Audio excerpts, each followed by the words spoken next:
We're less than a week away of Skeleton Crew, which is now coming out a day earlier on December 2nd. I'm excited. Well, maybe I should say more likely, I'm hopeful. I'm hopeful that this can be good. I'm hopeful that this can be entertaining and fun. But I'm afraid they've mismarketed this entire show. It's not a show for kids. It's not a show for families, really. It's a show pining for something that used to be, but I don't think it's gonna connect. Let me explain. So in the roundtable discussion, when they're going around and talking about all these different aspects of influences and ideas and thoughts and really what this show was trying to be, they spend a lot of time talking about Amblin movies.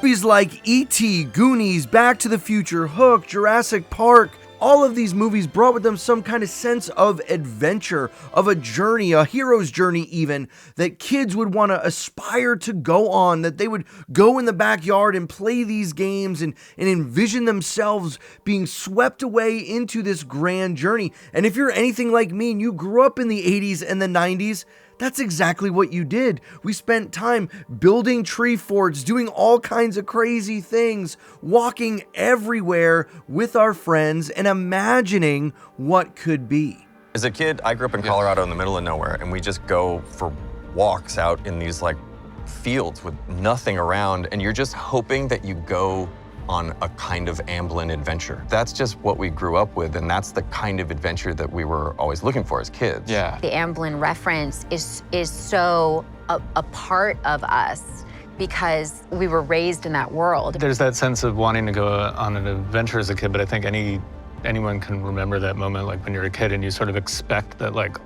maybe all adults will be safe and helpful, and then you realize that like adults are complicated and the world is not.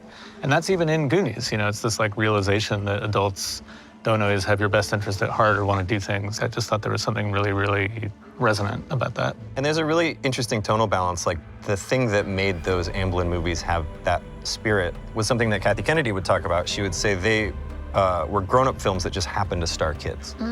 So you'd make 4 10-year-old kids your main characters, but it's not a kid's show. It's not a kid's film. You're still making the stakes really real. You're still making it dangerous. You're combining that, you know, childlike sense of wonder with a real dangerous world and a Star Wars show that can sit next to all the other things in the Star Wars environment.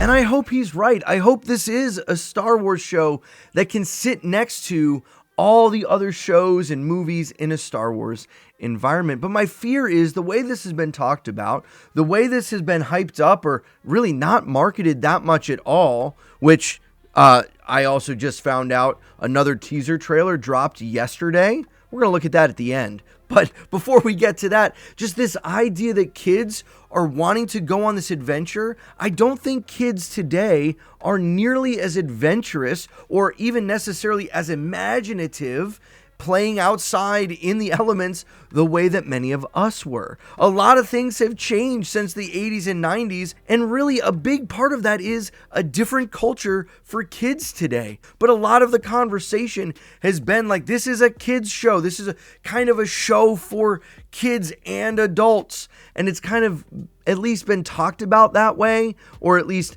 kind of thought of that way in some respects. And maybe that's my mistake. Maybe that's not how they've been intending to market it. But that's, I think, how it's come off to some folks, that it's really not a show for me, the 40-year-old Star Wars fan who's been a fan of Star Wars his whole life, right? The show may not be for me, but I actually think they're trying to make the show for me. Someone who would love to go back to that moment in 1999 when I'm playing with my friends outside and we're thinking about things like this, where we could recapture some of that mystique, some of that aura, some of that adventurous spirit that as you grow up and as you get older, just kind of seems to go away. To be honest, part of the reason I do YouTube is it's a bit of an adventure. It's fun. You don't know what's going to happen. Who knows who's going to watch this video and interact with it and enjoy it or hate it. But if you are enjoying it, can you hit that like button for me? Thanks. I appreciate it. The whole thought is, I think this is more appealing to millennials and older generations who are pining for those days. But the problem is, I think they're going about it a little bit the wrong way, because what they're doing is trying to bring this Amblin adventure, but at the same time, they're making some of the same mistakes that other shows have made, that it feels kind of too earthy. It feels like it fits in our universe almost, or at least a lot of the shots of their home safe world feel that way. It just kind of feels like Earth adjacent, not in a galaxy far, far away. And it breaks the immersion for some folks who grew up with Star Wars and have a different perspective of folks today of how they view Star Wars. And so if your target audience is those longer term Star Wars fans, I don't think copying the movie vibe of those movies is going to work, because you're not communicating what you're actually doing. Well, and that takes me to this teaser trailer. I mean, I don't even know what it's called anymore, that dropped a day ago, and even right now only has 42,000 views on it. Let's see what this is about. This is the last piece of marketing they're probably dropping before everything airs on December 2nd. Remember a time when anything felt possible? What if it was? We can go anywhere we want. You can see grand adventures even in a rotten galaxy like this.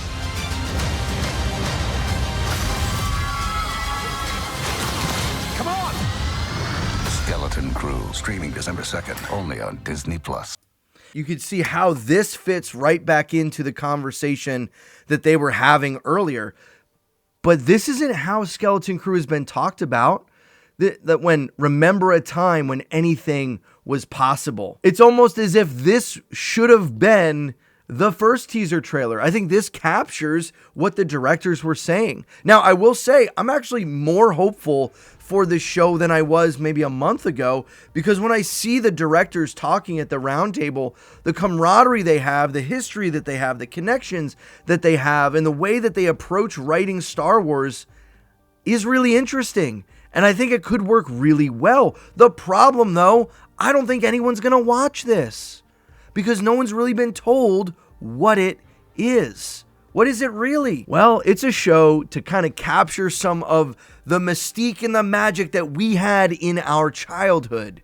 And I don't know about you, but I would enjoy some of that right about now. If you made it all the way to the end of this video, please consider leaving a like and comment down below. Are you looking forward to this? Are you interested now that you're hearing about it from this different perspective? Or have you already checked out completely, as I have a fear most of you have? I'm going to be here giving you my thoughts on each and every episode of Skeleton Crew, so make sure you subscribe if you want to see that. Remember, the Force will be with you always.